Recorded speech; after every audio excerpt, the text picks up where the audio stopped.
नमस्कार, मैं श्वेता और आप देख रहे हैं द इंडिया मूव्स।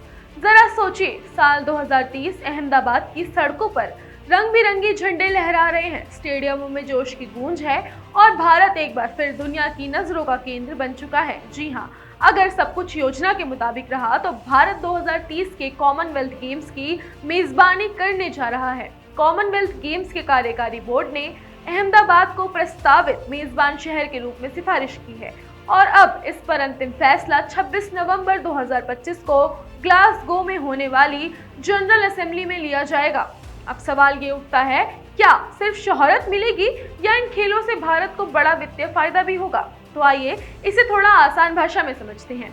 सबसे पहले बात करते हैं कमाई की। इतने बड़े आयोजन का सबसे बड़ा सहारा होता है स्पॉन्सरशिप, यानी बड़ी बड़ी कंपनियों का निवेश।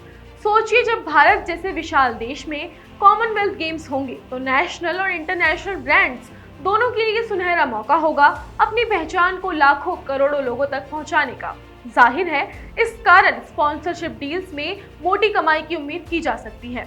अब आते हैं दूसरे बड़े रेवेन्यू सोर्सेज पर, ब्रॉडकास्ट राइट्स। दुनिया भर में करोड़ों दर्शक इन खेलों को टीवी और ऑनलाइन प्लेटफॉर्म्स पर देखेंगे।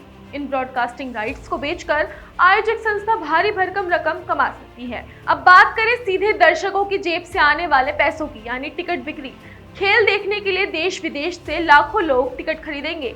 अहमदाबाद जैसे शहर में, जहां अब वर्ल्ड क्लास स्टेडियम बन चुके हैं, वहां मैच और उद्घाटन समारोह के टिकट हाथों हाथ बिक सकते हैं। अब जरा सोचिए, इन खेलों का असर केवल खेल के मैदानों तक सीमित नहीं रहेगा। जब दुनिया भर के खिलाड़ी, अधिकारी और फैंस अहमदाबाद पहुंचेंगे तो टूरिज्म को भी जबरदस्त बढ़ावा मिलेगा।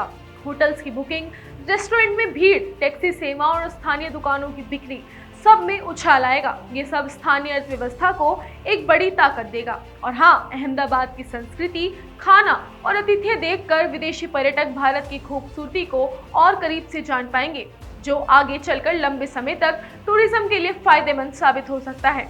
लेकिन हर सिक्के के दो पहलू होते हैं। इतने बड़े आयोजन की तैयारी में इंफ्रास्ट्रक्चर पर भारी खर्च होता है, जैसे नए स्टेडियम, सड़कों, परिवहन व्यवस्था और सुरक्षा इंतजाम। इन सब पर अरबों रुपए खर्च हो सकते हैं। कभी कभी ये लागत इतनी ज्यादा हो जाती है कि आयोजकों को शुद्ध मुनाफा निकालना भी मुश्किल पड़ जाता है। इसीलिए जरूरी है कि सरकार और आयोजन समिति दोनों खर्च और आय के बीच सही संतुलन बनाए रखे। अगर सब कुछ सही रहा तो भारत को न सिर्फ आर्थिक बल्कि वैश्विक छवि के लिहाज से भी बड़ा फायदा होगा।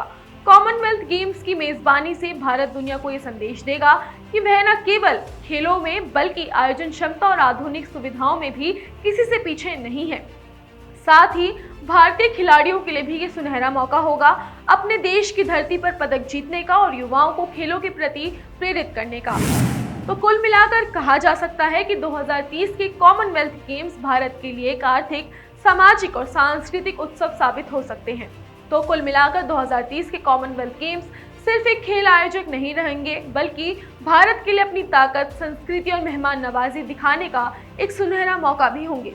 अहमदाबाद अगर ये जिम्मेदारी हासिल करता है तो ये शहर न सिर्फ देश की शान बनेगा, बल्कि आने वाले वक्त में भारत की अर्थव्यवस्था और खेल जगत के लिए एक नई प्रेरणा की कहानी भी लिखेगा, जहां हर तालियों की गूंज में भारत की पहचान सुनाई देगी।